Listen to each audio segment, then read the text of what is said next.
परीलोक में कोमल नाम की एक परी रहती थी। वो दिल की बहुत साफ थी, लेकिन उसके सर पर बाल नहीं थे। इसलिए कोमल परी की सभी सहेलियां उसको सर पर बाल ना होने के कारण बहुत चिढ़ाती थी। इस वजह से कोमल परी कभी भी अपने घर से बाहर नहीं जाती थी। एक बार की बात है, कोमल परी को परीलोक की रानी माँ ने अपने पास बुलाया और बोली, क्या हुआ रानी माँ, आपने मुझे बुलाया? हाँ बेटी, मैंने तुम्हें बुलाया था, मुझे तुमसे कुछ कहना है। जी रानी माँ, बोलिए। बेटी, तुम हमेशा अपने घर में ही रहती हो, कभी भी बाकी परियों की तरह पृथ्वीलोक और अन्य जगहों पर घूमने नहीं जाती, पर ऐसा क्यों? रानी माँ, जब भी मैं किसी के साथ बाहर जाती हूँ तो वो मेरे गंजेपन का मजाक उड़ाते हैं, इसलिए मुझे कहीं भी बाहर जाना पसंद नहीं है। अब आप ही बताइए, मेरे गंजेपन में मेरी क्या गलती है? मेरे साथ कोई भी नहीं खेलता और ना ही कोई अच्छे से बात करता है, इसलिए मैं अपने घर से बाहर नहीं निकलती हूँ। बेटी, एक बार तुम बाहर निकल कर तो देखो, अगर कोई तुम्हें कुछ कहे तो तुम मुझे बताना।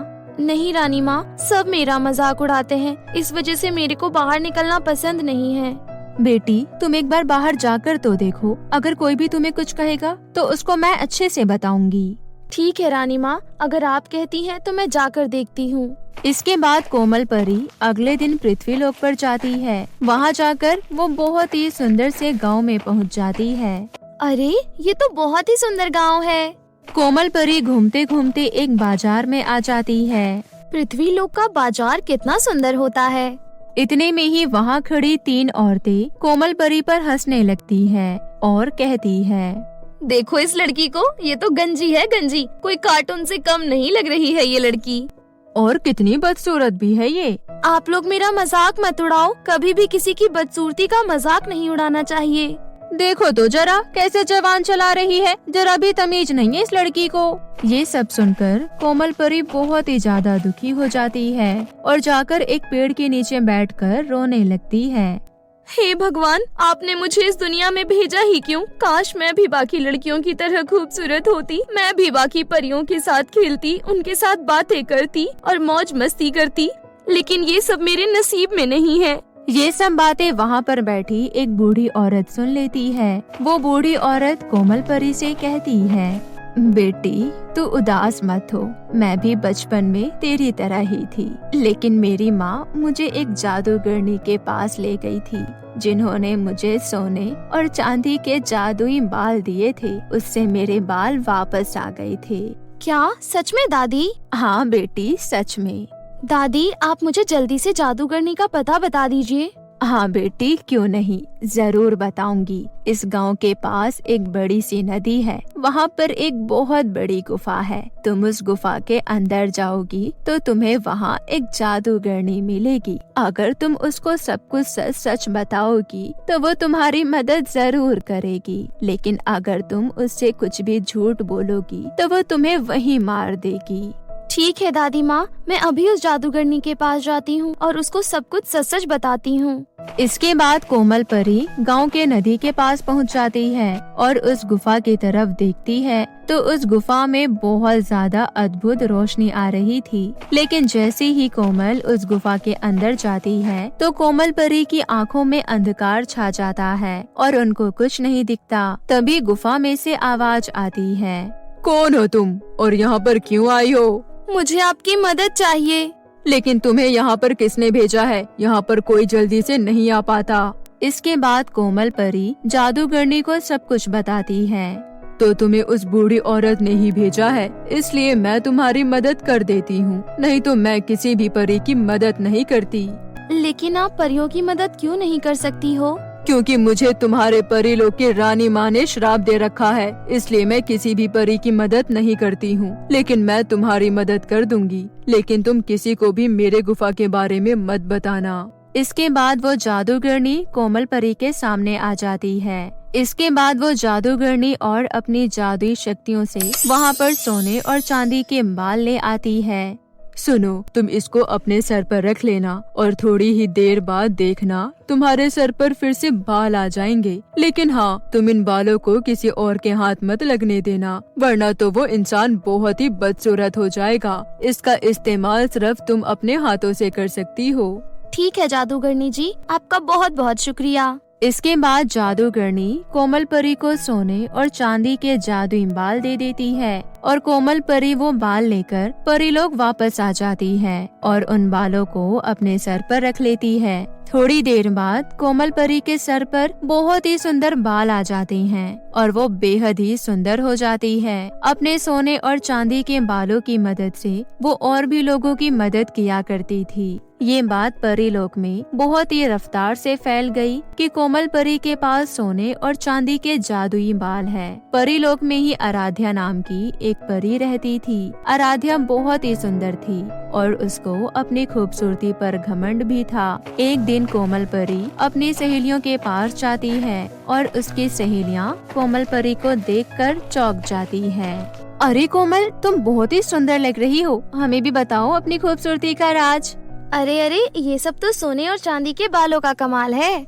इसके बाद कोमल परी वहाँ से चली जाती है। परीलोक में आराध्या नाम की एक परी रहती थी। वो कोमल परी से भी सुंदर थी, इसलिए उसको अपनी खूबसूरती पर बहुत घमंड था। जब कोमल परी के बारे में आराध्या को पता चला तो वो मन ही मन बहुत चिढ़ने लगी। ऐसे ही एक दिन कोमल परी अपनी सहेली के साथ बात कर रही थी। कोमल, सुनने में आया है कि तुम बाकी लोगों की भी इन बालों से मदद करती हो।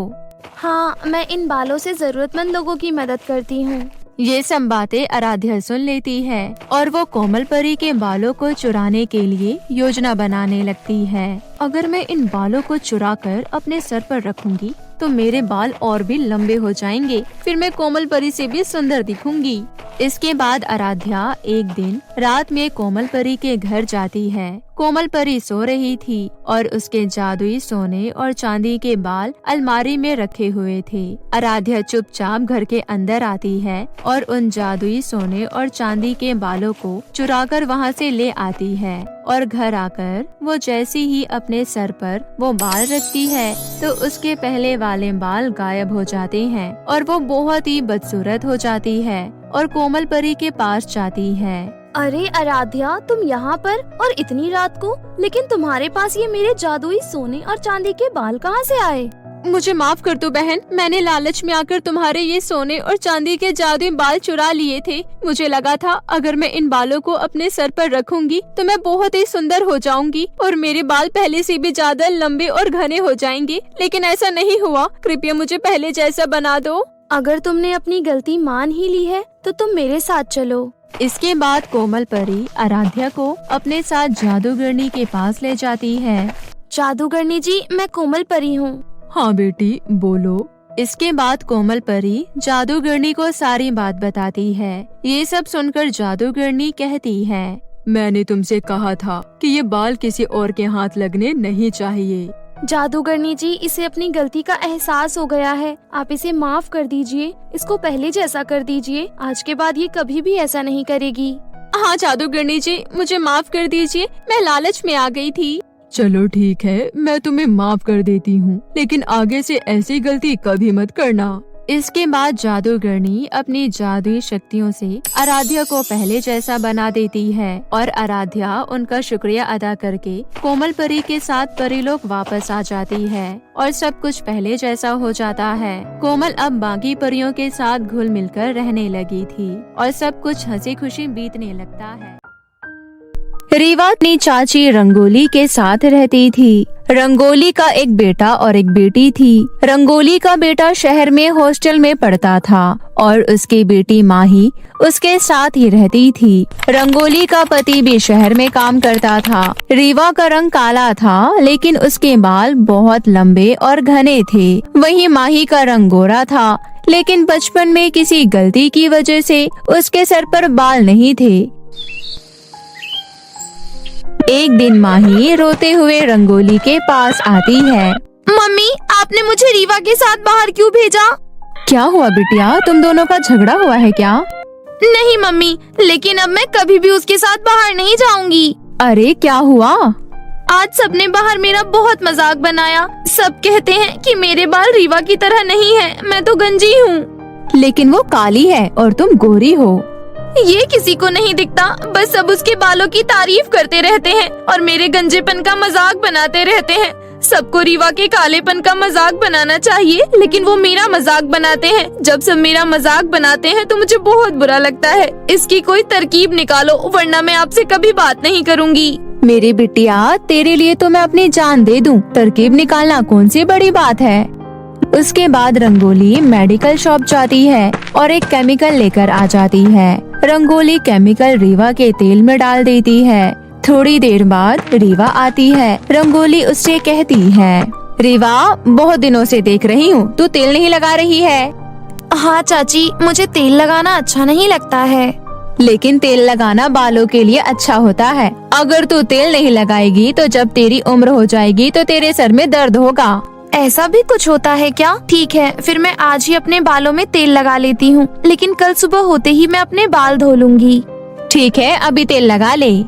उसके बाद रंगोली वहाँ से चली जाती है। रंगोली के जाने के बाद रीवा अपने बालों में तेल लगाती है। तभी अचानक तेल लगाते लगाते उसके बाल उसके हाथों में आने लगते हैं और धीरे धीरे करके उसके सारे बाल टूट जाते हैं। रीवा रोते हुए रंगोली के पास जाती है। चाची, ये मेरे साथ क्या हो गया? मैं तो वही तेल लगा रही थी जो मैं पहले लगाया करती थी। तू बहुत दिनों से तेल नहीं लगा रही थी, हो सकता है तेल एक्सपायर हो गया हो। तुझे तेल देखकर लगाना चाहिए।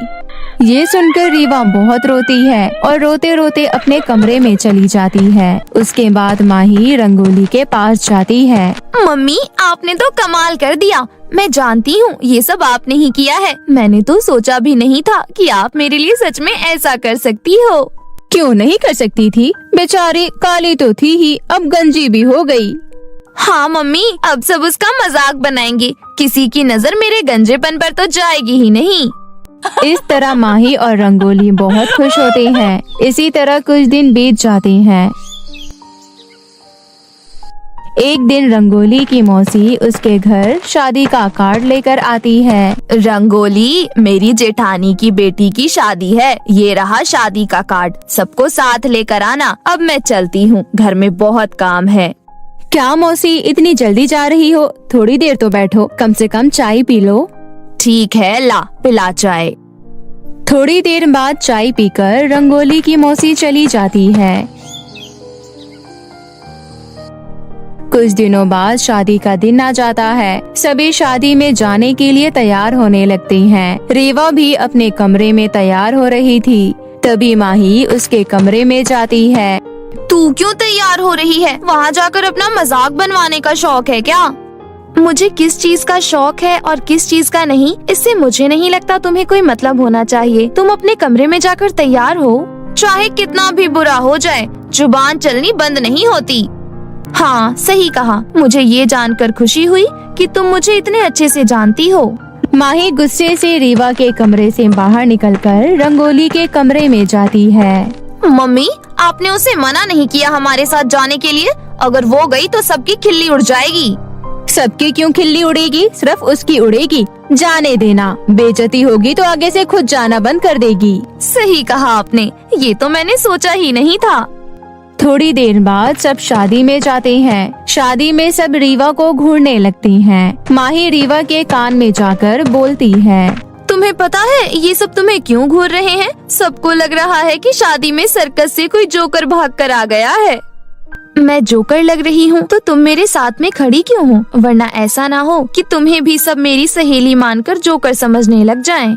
माही वहाँ से चली जाती है। रीवा के पीछे दो औरतें खड़ी थी। रीवा को देखकर वो दोनों आपस में बातें करने लगती है।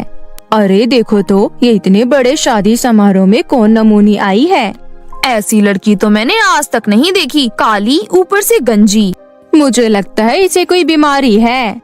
अगर ऐसा है तो चुपचाप घर में बैठना चाहिए ना। पता नहीं मुंह उठाकर शादी समारोह में क्यों आ जाते हैं। जरूरी थोड़ी है हर जगह जाकर घुसने की। सही में कितनी अजीब लड़की है। खुद भी नहीं लगता कि इतनी बदसूरत होने के बाद कहीं ना जाए।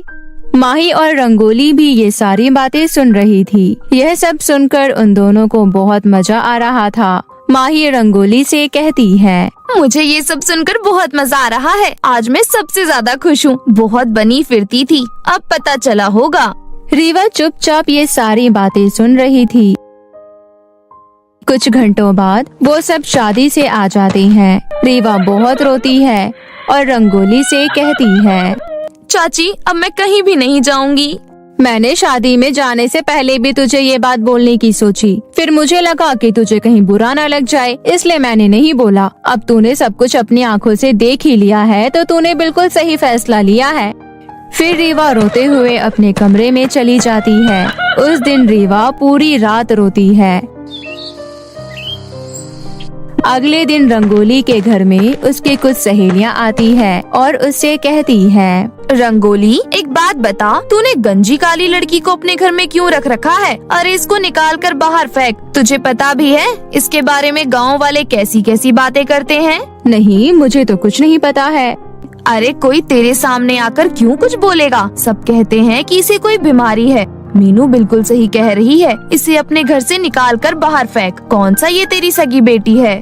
अपनी सहेलियों की बातें सुनकर रंगोली रीवा को उसके कमरे से घसीटते हुए बाहर निकालती है और कहती है, मेरे घर से बाहर निकल जा। चाची अचानक आपको क्या हो गया? मुझे तेरे से अपना कोई रिश्ता नाता नहीं रखना है। गंजी काली लड़की, तेरी वजह से गांव वालों के बीच हमारी इतनी बातें हो रही है। मैं अब और ये सब नहीं चाहती, इसलिए बाहर निकल जा। रीवा रोते हुए वहाँ से चली जाती है। रीवा सड़क पर चल रही थी, तभी उसे एक बूढ़ी औरत खेत में काम करती नजर आती है। रीवा बूढ़ी औरत के पास जाती है। अम्मा आपको इतनी उम्र हो गई है और आप खेत में काम कर रही हो? हाँ, क्योंकि मुझे हमेशा से खेत में काम करने में बहुत अच्छा लगता है। मुझे अपने खेत की ताजी सब्जियां खाना पसंद है।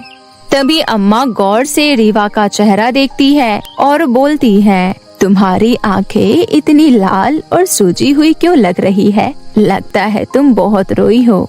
अम्मा के कहने पर रीवा उन्हें सारी बातें बताती है। अम्मा को रीवा पर बहुत तरस आता है। बिटिया, ये तो तुम्हारे साथ बहुत बुरा हुआ। तुम मेरे साथ मेरे घर चलो, मैं तुम्हें कुछ दूंगी। रीवा अम्मा के साथ उनके घर जाती है। अम्मा रीवा को एक कंघी और फेस क्रीम दे देती है। जब मैं तुम्हारे उम्र की थी तब मैंने एक डायन से परी की रक्षा की थी। परी ने खुश होकर मुझे ये कंघी और क्रीम दिया। ये दोनों जादुई है। कंघी और क्रीम ने कई सालों तक मेरी बहुत मदद की है, लेकिन अब मैं बूढ़ी हो गई हूँ। मुझे इनकी कोई जरूरत नहीं है। अब इसे तुम अपने साथ लेकर जाओ। रीवा बहुत खुश होती है। आपका बहुत बहुत धन्यवाद अम्मा, मैं अभी इन्हें लेकर जा रही हूँ, लेकिन मेरा जब भी आपसे मिलने का मन करेगा तो मैं यहाँ आ जाऊंगी। उसके बाद रीवा वहाँ से चली जाती है। सबसे पहले रीवा जादुई कंघी से घर और राशन मांगती है। उसके पास घर और राशन आ जाता है। उसके बाद रीवा अपने घर के अंदर जाती है और जादुई कंघी को अपने सर पर फेरती है। तभी अगले ही पल उसके पहले की तरह लंबे काले घने बाल आ जाते हैं। अरे वाह, अब मैं फेस क्रीम लगाती हूँ। उसके बाद रीवा फेस क्रीम लगाती है। तभी अगले ही पल उसका रंग गोरा हो जाता है। अपना ये बदला बदला नया रूप देख रीवा बहुत खुश होती है। मेरी सारी परेशानी दूर हो गई, लेकिन मैं हमेशा इन दोनों की मदद नहीं चाहती हूँ। इन्होंने मेरे लिए जो किया बहुत है। जादुई कंघी, मैं तुमसे आखिरी बार एक मदद ले रही हूँ। मुझे बहुत सारे पैसे चाहिए। मैं उन पैसों से अपना खुद का एक रेस्टोरेंट खोलूंगी। जादुई कंघी रीवा को बहुत सारे पैसे देती है और कुछ महीनों में उसका रेस्टोरेंट बनकर तैयार हो जाता है। गांव में रीवा ने सबसे पहले रेस्टोरेंट बनवाया था, इसलिए उसके रेस्टोरेंट में बहुत ग्राहक आते थे। धीरे धीरे रीवा बहुत तरक्की करने लग गई। रीवा की तरक्की की बातें रंगोली और माही के कानों तक पहुंच जाती है। मम्मी, आपने रीवा के बारे में सुना?